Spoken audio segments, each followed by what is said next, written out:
Assalamualaikum warahmatullahi wabarakatuh.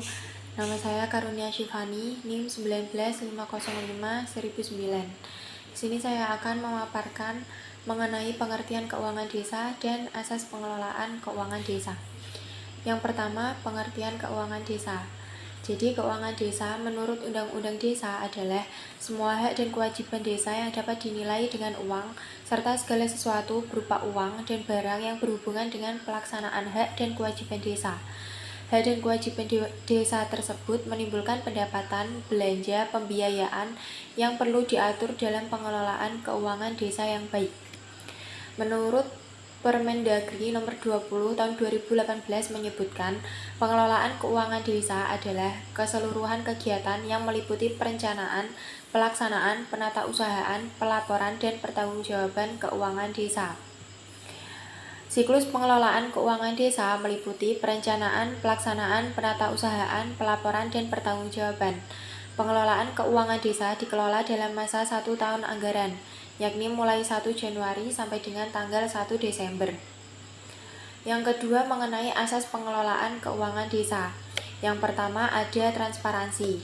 Transparansi adalah pengelolaan uang yang tidak dirahasiakan dan tidak tersembunyi dari masyarakat, serta dilakukan sesuai kaidah hukum dan aturan yang berlaku. Transparansi yang pemerintah terapkan bersama aparat desa bisa dipercayai publik lewat disediakannya informasi dan dijaminnya kemudahan dalam mendapat informasi yang benar dan mencukupi. Di samping itu, lewat informasi yang transparan, kontrol sosial dari masyarakat bisa dipermudah. Implementasi transparansi harus diimbangi dengan kejujuran dan keterbukaan bagi masyarakat yang didasarkan pada pertimbangan bahwa masyarakat berhak diberitahu. Transparansi perihal tanggung jawab pemerintah desa dalam mengelola keuangan yang diamanatkan terhadapnya. Yang kedua yaitu akuntabilitas. Akuntabilitas adalah kewajiban untuk memberikan pertanggungjawaban atau menjawab dan menerangkan kinerja dan tindakan seorang atau pemimpin suatu unit organisasi kepada pihak yang memiliki hak dan atau yang berwenang meminta pertanggungjawaban berupa laporan dengan prinsip bahwa setiap kegiatan pengelolaan keuangan desa harus dapat dipertanggungjawabkan kepada masyarakat desa. Maka sangat dibutuhkan akuntabilitas yang wajib dilakukan oleh publik dan institusi pengawasan yang mempunyai konsekuensi hukum. Maka aparatur pelaksana pemerintah akan berupaya menerapkan konsep akuntabilitas tersebut dalam pengelolaan pemerintahan termasuk pengelolaan keuangan. Yang ketiga yaitu partisipasi masyarakat. Dalam Undang-Undang Nomor 6 Tahun 2014 menyebutkan partisipatif adalah penyelenggaraan pemerintahan desa yang menyertakan kelembagaan desa dan unsur masyarakat desa. Unsur masyarakat desa ini meliputi tokoh adat, tokoh agama, tokoh masyarakat, tokoh pendidikan, perwakilan kelompok tani, kelompok nelayan, kelompok perajin, kelompok masyarakat miskin, dan kelompok perempuan. Hak masyarakat desa dapat terpenuhi dan akan tumbuh rasa keswadayaan dan memiliki dari segenap masyarakat dalam upaya pembangunan desa jika masyarakat berpartisipasi aktif mengambil peran dalam semua tahapan pengambilan keputusan seperti perencanaan, pelaksanaan, dan pemantauan kebijakan-kebijakan yang langsung mempengaruhi kehidupan mereka dalam sebuah program. Dengan menjadi partisipatif, maka akan tersalurkan hak, aspirasi, dan gagasan masyarakat. Tingkat partisipasi ditentukan dengan keikutsertaan pengambilan keputusan oleh masyarakat dan rasa tanggung jawab mereka dalam menjalankan kegiatan yang menyangkut kebutuhan masyarakat itu sendiri. Yang terakhir yaitu kualitas sumber daya manusia. Sumber daya manusia menjadi hal yang paling krusial bagi organisasi, sebab hal itu menjadi sebab majunya suatu organisasi. Kepala desa dan perangkat desa yang terkait dengan sistem pelaporan keuangan harus memiliki sumber daya yang berkualitas dalam pengelolaan keuangan desa yang baik. Sumber daya yang berkualitas harus didukung dengan latar belakang pendidikan akuntansi, sering mengikuti pelatihan, dan mempunyai pengalaman di bidang keuangan. Hal tersebut disebabkan karena sumber daya manusia tersebut telah mengetahui dan memahami apa yang akan dikerjakan dengan baik, sehingga penyajian laporan keuangan bisa selesai tepat waktu. SDM yang berkualitas dibutuhkan dalam mengelola keuangan desa, termasuk pertanggungjawabannya. Bila aparatur desa profesional, maka pengelolaannya akan terimplementasi dengan baik. Sekian pemaparan dari saya. Kurang lebihnya mohon maaf. Mekanisme pelaksanaan perencanaan dan penganggaran keuangan desa.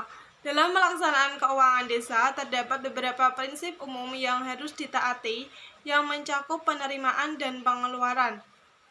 Yang A. Pelaksanaan penerimaan pendapatan. Pelaksanaan penerimaan pendapatan yaitu proses menerima dan mencatat pendapatan desa. Pendapatan desa yang bersifat pendapatan asli desa berasal dari masyarakat dan lingkungan desa, sedangkan pendapatan transfer berasal dari pemerintah supra desa. 1. Pendapatan asli desa.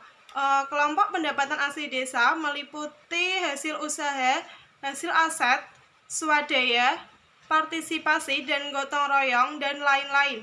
Seluruh pendapatan yang diterima oleh bendahara desa harus disetorkan ke dalam rekening kas desa. Pendapatan yang masuk hasil usaha, contohnya adalah pendapatan yang berasal dari badan usaha milik desa, pengelolaan pasar desa, dan pengelolaan kawasan wisata skala desa. Yang kedua, transfer desa.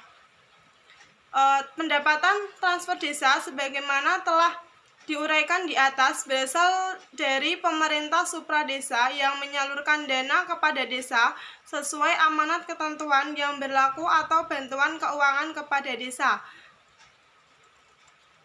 Dana transfer yang akan diberikan kepada desa telah tertuang dalam APBD provinsi atau kabupaten atau kota yang bersangkutan yang sebelumnya telah diinformasikan kepada desa, yaitu 10 hari setelah KUA atau PPAS disepakati kepala daerah dan DPRD. Yang ketiga, pendapatan lain-lain. Kelompok pendapatan lain-lain meliputi hibah, sumbangan dari pihak ketiga yang tidak mengikat, dan lain-lain.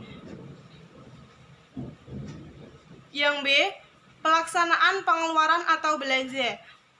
Belanja desa diprioritaskan untuk memenuhi kebutuhan pembangunan yang disepakati dalam musyawarah desa dan sesuai dengan prioritas pemerintahan, baik pemerintah pusat maupun pemerintah provinsi, kabupaten, atau kota. Penata usahaan APBDes. Penata usahaan keuangan desa. Penata usahaan penerimaan wajib dilakukan oleh bendahara desa. Penata usahaan penerimaan sebagaimana diatur dalam Peraturan Menteri Dalam Negeri Nomor 37 Tahun 2007 tentang pedoman pengelolaan keuangan desa menggunakan buku kas umum, buku kas pembantu perincian objek penerimaan, buku kas harian pembantu. Yang kedua, penata usahaan pengeluaran. Penata usahaan pengeluaran wajib dilakukan oleh bendahara desa.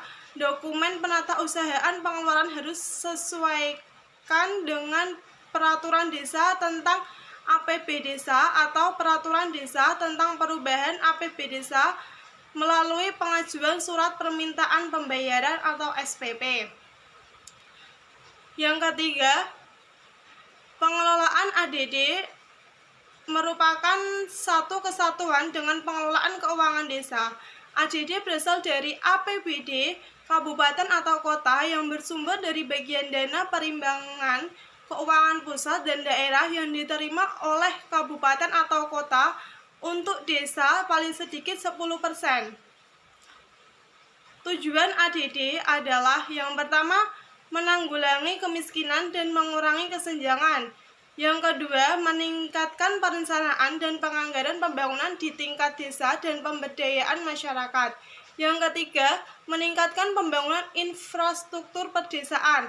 Yang keempat, meningkatkan pengamalan nilai-nilai keagamaan, sosial budaya, dan dalam rangka mewujudkan peningkatan sosial. Yang kelima, meningkatkan pelayanan pada masyarakat desa dalam rangka pengembangan kegiatan sosial dan ekonomi masyarakat. Yang keenam, mendorong peningkatan keswadayaan dan gotong royong masyarakat. Yang ketujuh, meningkatkan pendapatan desa dan masyarakat desa melalui badan usaha milik desa atau BUM desa.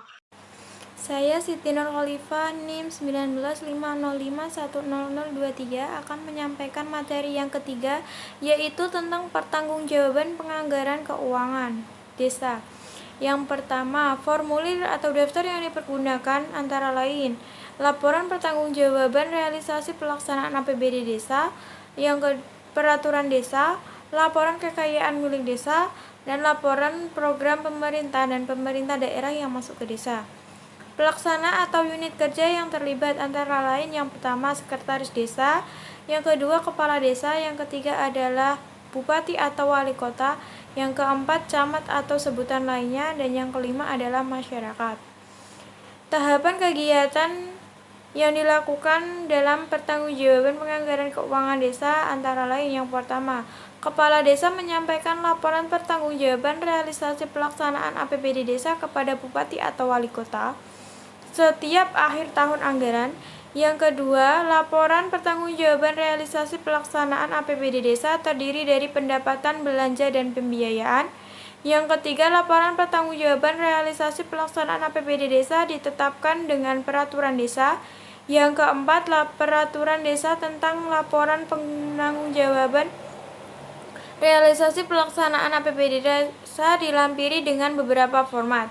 Yang pertama adalah format laporan pertanggungjawaban realisasi pelaksanaan APBD desa tahun anggaran berkenaan. Yang kedua, format laporan kekayaan milik desa per 31 Desember tahun anggaran berkenaan, dan format laporan keuangan program pemerintah dan pemerintah daerah yang masuk ke desa. Laporan pertanggungjawaban realisasi pelaksanaan APBD desa merupakan bagian yang tidak terpisahkan dari laporan penyelenggaraan pemerintahan desa. Laporan realisasi dan laporan pertanggungjawaban realisasi pelaksanaan APBD desa diinformasikan kepada masyarakat secara tertulis dan dengan media informasi yang mudah diakses oleh masyarakat. Media informasi yang digunakan antara lain adalah papan pengumuman, radio komunitas, dan media informasi lainnya. Laporan realisasi dan laporan pertanggungjawaban realisasi pelaksanaan APBD desa disampaikan kepada bupati atau wali kota melalui camat atau sebutan lainnya. Laporan pertanggungjawaban realisasi pelaksanaan APBD desa dilaksanakan paling lambat 1 bulan setelah akhir tahun anggaran berkenaan. Demikian materi ketiga yang dapat saya sampaikan. Apabila ada salah kata, kami mohon kritik dan saran dari teman-teman sekalian. Terima kasih. Wassalamualaikum warahmatullahi wabarakatuh.